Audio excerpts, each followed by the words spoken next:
ሻሎም ቅዱሳን የጽዮን እናቶች የጌታ ጸጋና ሰላም ይብዛላችሁ። ሳራ ነኝ ከእግዚአብሔር ቃል አብረን ዛሬ እንካፈላለን። ክብር ለኢየሱስ ይሁን።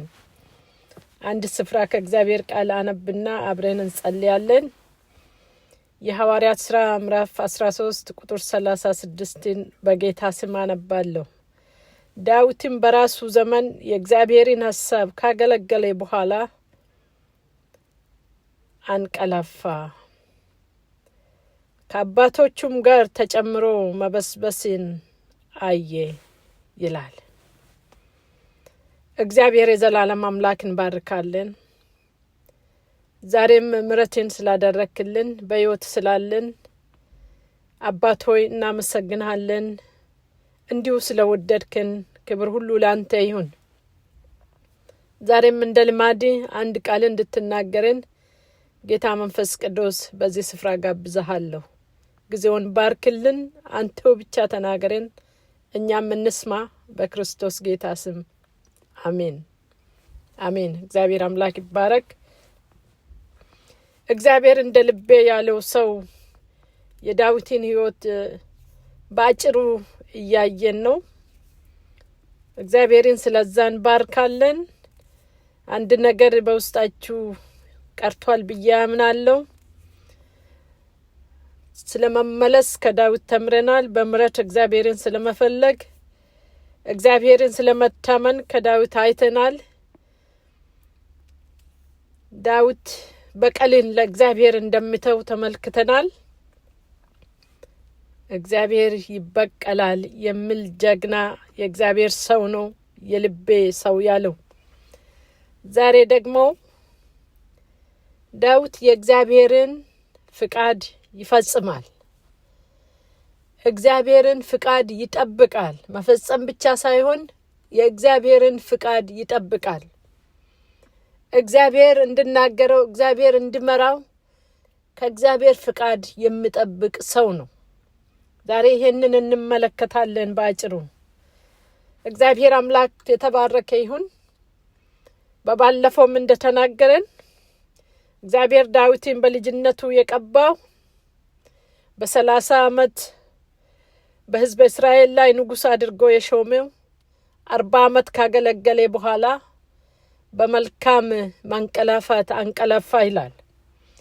እዚህ ላይ የምናነበው ዳዊት በራሱ ዘመን የእግዚአብሔርን ሐሳብና ፍቃድ ያገለገለና ያረፈ ሰው ነው ይላል። ሁል ጊዜ የእግዚአብሔር ፍቃድ በጎና ደስን የሚያሰኝ ነው። ሁላችንንም ይሄንን እንረዳለን። የእግዚአብሔርን ፍቃድ አገልግሎ ማረፊን የመሰለ ነገር የለም ወገኖቼ። እግዚአብሔር የተባረከ ይሁን። ይህ ሰው ከልጅነቱ እግዚአብሔር የልቡን ቅናት አይቶ ወደፊት ያመጣ ሰው ነበረ። እግዚአብሔር በሱ ላይ እሱ ብቻ ሳይሆን እግዚአብሔርን የታመነ ይገርማቸዋል። እግዚአብሔርን በእርሱ ላይ ታላቅ ኮንፊደንስ፣ ታላቅ እምነት ነበረው። መውደቅ መነሳቱ እንዳለ ሆነው ግን ይመለሳል፣ ሰውየው ይመለሳል። ይሄንን እንድናስተውል ያስፈልጋል። እግዚአብሔር መመለስን ብቻ ከኛ ስለሚፈልግ ሃሌሉያ። በሁለተኛ ሳሙኤል ምዕራፍ 5 ቁጥር 19 እና 20 ላይ በጣም የሚያስገርም ነገር ትመለከታላችሁ። ዳዊት ለውጊያ እስራኤልን ፍልስጤማውያንን ለማውጋት ሕዝበ እስራኤልን አሰልፎ ወታደርን አሰልፎ ዝም ብሎ ብቻ አይወጣም። የእግዚአብሔርን ሐሳብና ፍቃድ ይጠብቃል፣ ይጠይቃል። ወገኖች ይጠይቃል። አይቷል፣ የእግዚአብሔርን ክንድ አይቷል፣ ተማምኖ አይቷል። እንዲህ ይላል። ይህን ክፍል አነባለሁ፣ በጌታ ስም አነባለሁ። ዳዊትም ወደ ፍልስጤማውያን ልውጣን፣ በእጅስ አሳልፈህ ትሰጠኛለህ ብሎ እግዚአብሔርን ጠየቀ ይላል። ሃሌሉያ፣ ክብር ለኢየሱስ ይሁን። የእግዚአብሔር ቤተሰቦች የእግዚአብሔርን ፍቃድ መጠየቅ ቀላል ነገር አይደለም። የእግዚአብሔርን ድምፅ መጠበቅ ቀላል ነገር ላይሆን ይችላል። ብዙ ትዕግስትን ይፈልጋል። ብዙ ለእግዚአብሔር ጊዜ መስጠትን ይፈልጋል። ብዙ መጸለይን ይፈልጋል። ከእግዚአብሔር ድምጽ ለመስማት የእግዚአብሔርን ምሪት ለመቀበል ወደ አምላካችንን ወደ እግዚአብሔር መጠጋትን እግዚአብሔርን በጾምና በጸሎት መፈለግን ይጠይቃል። እንዲሁ ዝም ብሎ እንዳልሆነ እግዚአብሔርን ጠየቀ ዳዊት። ክንዱን አይቷል፣ ቀምሷል፣ ማንነቱን ያውቃል። የልብ ወዳጁ ነው እግዚአብሔርም ለዳዊት። ዳዊትም ለእግዚአብሔር የልቤ ነው ያለው። ልብ ለልብ ይታወቃሉ። ስለዚህ ጠየቀ። ምክንያቱም ምናልባት ሊሸነፍ ይችላል። ካለ እግዚአብሔር ፍቃድ መውጣትን የማይፈልግ ሰው ነው ዳዊት። እግዚአብሔርን ጠየቀ። ልውጣና ልዋጋ አሳልፈህ ትሰጠኛለህ? የእግዚአብሔር ስም እንዲሰደብ አይፈልግም። ሕዝብ ተሸንፎ እንዲበዘበዝ አይፈልግም። ስለዚህ የእግዚአብሔርን ሐሳብና የእግዚአብሔርን ፍቃድ ይጠብቃል፣ ይጠይቃል። ክብር ለእግዚአብሔር ይሁን። እግዚአብሔርም እንደዚህ አለው፣ አዎ ሂድና ውጣ፣ እኔ በእርግጥ በእጅ አሳልፌ ሰጥሃለሁ። ሃሌሉያ! ክብር ለኢየሱስ ይሁን። በእጅ አሳልፌ ሰጥሃለሁ። አንተ ውጣ፣ አንተ እኔን ጠብቀሃል፣ አንተ እኔን ጠይቀሃል።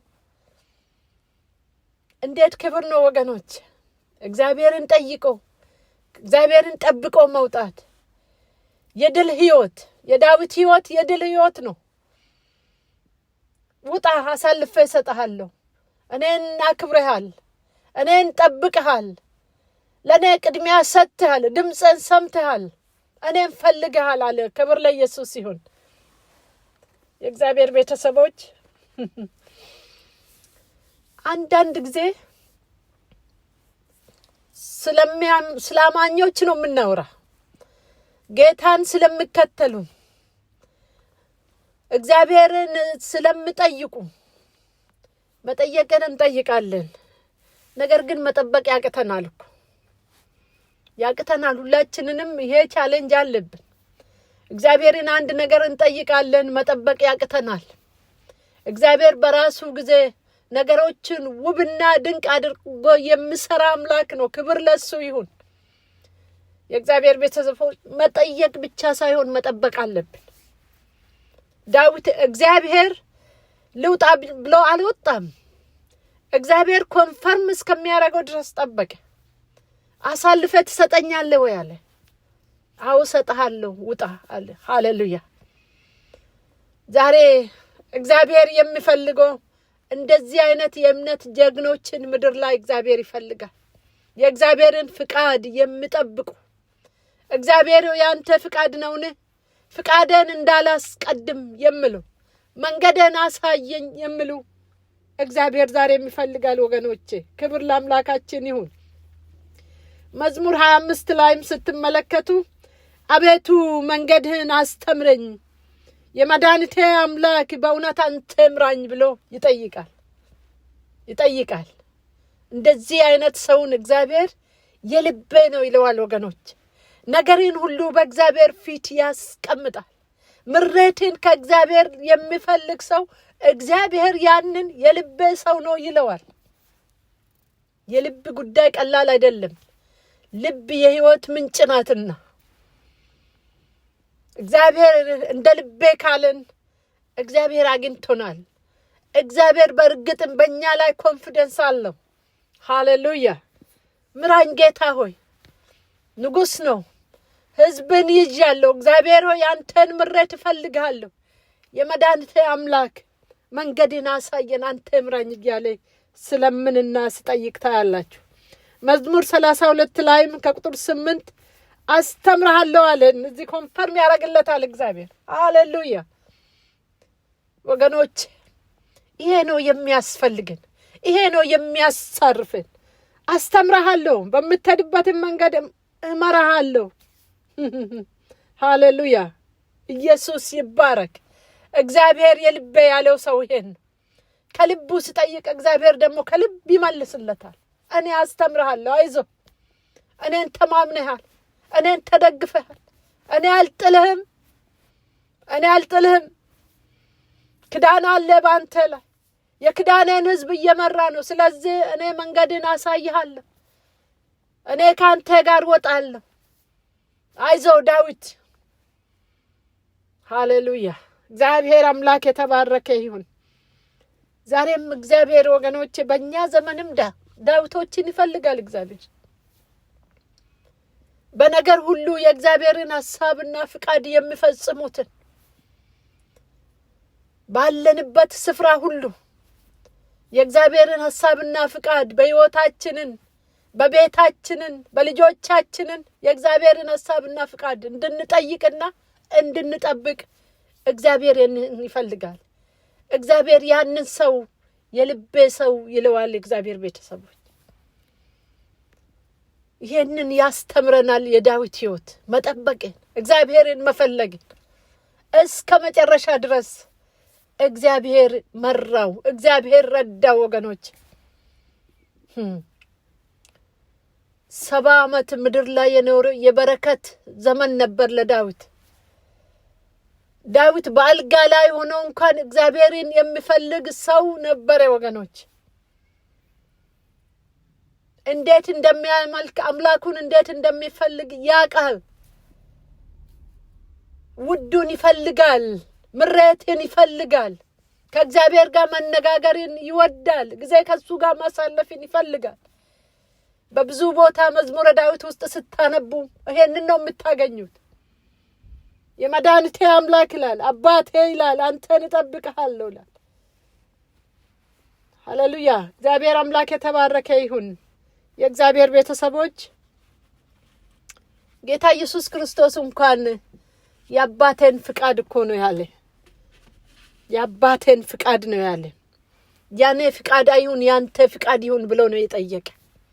በጭንቅ ሰዓት እንኳን እኔ ፍቃድ አይሁን ብትወድች ጽዋ ከኔ ትለፍ፣ ነገር ግን ያንተ ፍቃድ ይሁን ብሎ ነው የጠየቀ። ዛሬ ስንቶቻችንን ሁላችንንም ራሳችንን እንድንጠይቅ እፈልጋለሁ። እኔ ራሴን ጠይቄያለሁ። ጌታ ሆይ ስንቴ ልቀድም ወስኛለሁ ብዬ ያልኩበትን ጊዜ እንዳስታውስ አድርጎኛል። እግዚአብሔርን አንቀድምም ወገኖች። ድካም ብቻ ነው የሚሆንብን፣ ጉልበታችንን ነው የሚዝለው። ስለዚህ እግዚአብሔርን ብንጠብቅ ይሻለናል። እረፉ ነው ያለ። እኔም አምላክ እንደሆንኩ እወቁ ብሎናል እግዚአብሔር። እንረፍና እንጠብቅ ጌታን። እግዚአብሔር እኮ ይመጣል። ፍቃዱን እንስማ፣ ፍቃዱን እንጠብቅ፣ የምለንን እንስማ።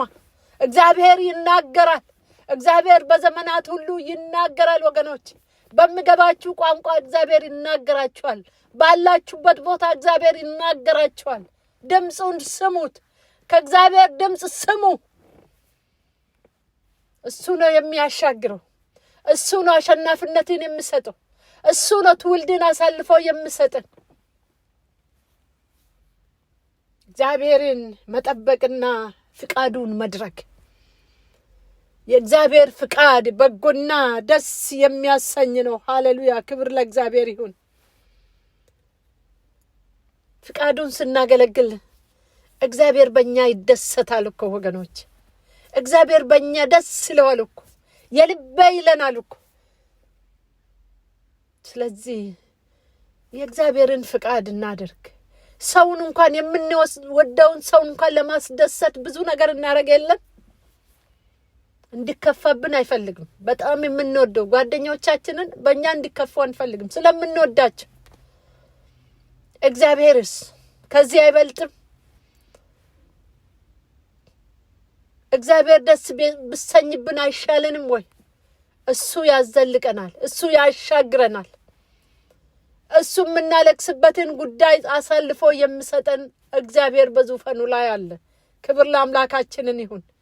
ዳዊትን የአሸናፊነትን ጉልበት የሰጠው ፍቃዱን ነው የጠየቀ። ደጋግሞ ነው የጠየቀ ፍቃዱን። ይገርማችኋል። እንደገና ጠየቀ ይላል በዚህ በሁለተኛ ሳሙኤል ምዕራፍ 5 ላይ እንደገና ሁለተኛ ጊዜ ጠየቀ። አሁንስ ሄጄ ልዋጋ ወይ አለ። አይ አሁንስ በፊት ለፊት አትውጣ አለ እግዚአብሔር። እንዴት ምሬት እንደሚሰጠው በኋላ በኩል ዙርና ከላይ ሆነ ነው የምትወጋቸው። ይነጋገራል እንደ ጓደኛ። እንዴት ያለ እድል ነው ወገኖች! ከእግዚአብሔር ጋር መነጋገር። የቅርብ አምላክ፣ የግላችንን ጌታ፣ የሚያነጋግር እግዚአብሔር ዛሬም ያው አምላክ ነው ወገኖች። እግዚአብሔር በዚህ ስሉ በዚህ ከሄደን ድካም እንዳይሆንብን የእግዚአብሔርን ድምጽና የእግዚአብሔርን ፍቃድ እንድንጠብቅ ያስፈልጋል። ክብር ለአምላካችን ለእግዚአብሔር ይሁን። ከዳዊት ሕይወት ይሄንን እንማራለን። እግዚአብሔርን ይፈልጋል። ስለ ሌሎች እግዚአብሔርን ይፈልጋል። አቤቱ ጉልበቴ ሆይ እወድሃለሁ። ስለዚህ ጉዳይ አንተ ግለጽልኝ፣ ተናገረኝ አንተ ጌታ ሆይ። እንዴት እንደማመልክ እንኳን አንተ አሳየን፣ አንተ አስተምረኝ ብሎ እግዚአብሔርን የሚጠይቅ የእግዚአብሔርን ፍቃድ የሚያገለግል ሰው ነው። ክብር ለኢየሱስ ይሁን። ሃሌሉያ። እንጸልያለን። አቤቱ እናመሰግንሃለን። እኛም እንደ ዳዊት እግዚአብሔር ሆይ በዘመናችንን ሁሉ ፍቃድን አገልግለን እግዚአብሔር የዘላለም አምላክ አንተን ጠብቀን የምትለንን ሰምተን ጌታ ሆይ ዘመናችንን በፊት ያማረ ሆኖ እንዲያልፍ እንለምንሃለን።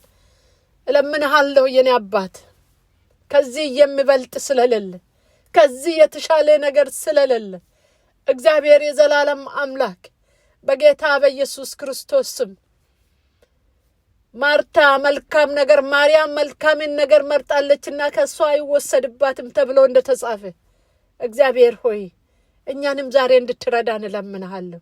ፍቃድህን የምንጠብቅ ምሬትህን የምንጠብቅ ድምጽህን የምንሰማ አባት ሆይ እንድታደርገን አልፈን እንዳንሄድ የኔ ጌታ እንድትረዳን እለምንሃለሁ። እኔና ወገኖቼን እግዚአብሔር ሆይ ከዳዊት ሕይወት አንተን መጠበቅን ፍቃድህን ማድረግን በሕይወታችን ዘመን ሁሉ ፍቃድህን አድርገን እግዚአብሔር ሆይ በጌታ በኢየሱስ ክርስቶስ ስም እንድናልፍ እርዳን። ክብር ሁሉ ለአንተ ይሁንልህ በክርስቶስ ጌታ ስም አሜን። እግዚአብሔር አምላክ ይባርካችሁ።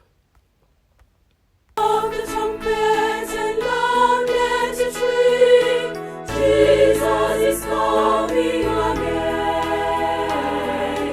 Cheer on the pilgrims, be joyful and sing. Jesus is coming again. He is coming, coming again, coming again. Jesus is coming again.